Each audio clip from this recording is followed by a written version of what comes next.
पश्चिमी यूपी की 13 सीटों पर किसका चलेगा सिक्का, किसकी रणनीति किस पर पड़ी भारी। संकेत मिलने लगे, बहुत बड़ा खेल होने वाला है। 4 जून को आ सकते हैं चौंकाने वाले परिणाम।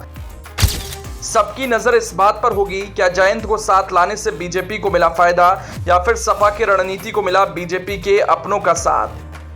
यह बात सियासी गलियारों में अक्सर कही जाती है। यूपी में जिसने भी बढ़त बनाई उसके लिए दिल्ली जाने का रास्ता आसान हो जाता है। यूपी में बाजी जो पार्टी जीतेगी वही दिल्ली की गद्दी पर बैठने में कामयाब होगी।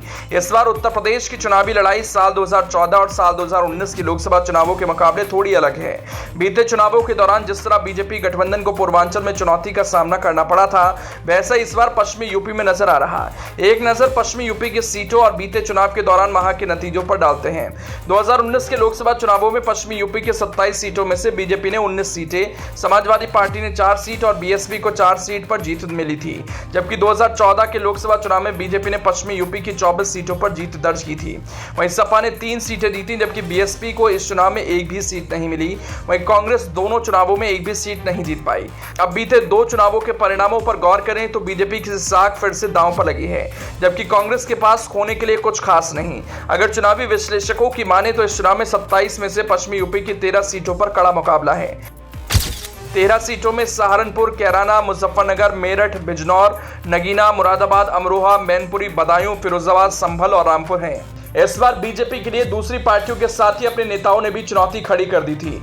बीजेपी का अंदरूनी विवाद सतह पर दिखा और प्रत्याशी संजीव बालियान के साथ संगीत सोम का विवाद नहीं सुलझा। संगीत सोम के क्षेत्र सरधना में सबसे कम वोटिंग हुई और ठाकुर वोट छिटकने की आशंका सही हुई तो बीजेपी के लिए मुश्किल बढ़ जाएगी। मुजफ्फरनगर सीट पर सपा ने जाट कार्ड चला था और हरिंद्र मलिक को प्रत्याशी बनाया था। अगर मेरठ सीट की बात करें तो बीजेपी ने राम कार्ड चला और रामायण फेम अरुण गोविल को अपना उम्मीदवार बनाया था। हालांकि सपा ने इस सीट पर 3 बार प्रत्याशी बदला। सपा ने अंत में सुनीता वर्मा को अपना उम्मीदवार बनाया, जबकि सपा के समर्थक असमंजस में रहे और मुस्लिम समर्थक नाराज बताए गए।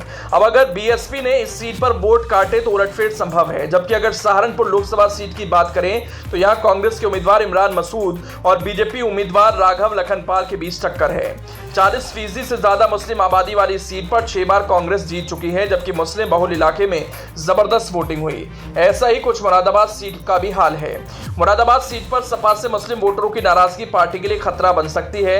सपा ने एसटी हसन का टिकट काटकर रुचि वीरा को अपना उम्मीदवार बनाया। इस बार बीजेपी ने सर्वेश कुमार सिंह को मैदान में उतारा है। मुस्लिम वोटर छटके तो बीजेपी को उसका फायदा मिल सकता है।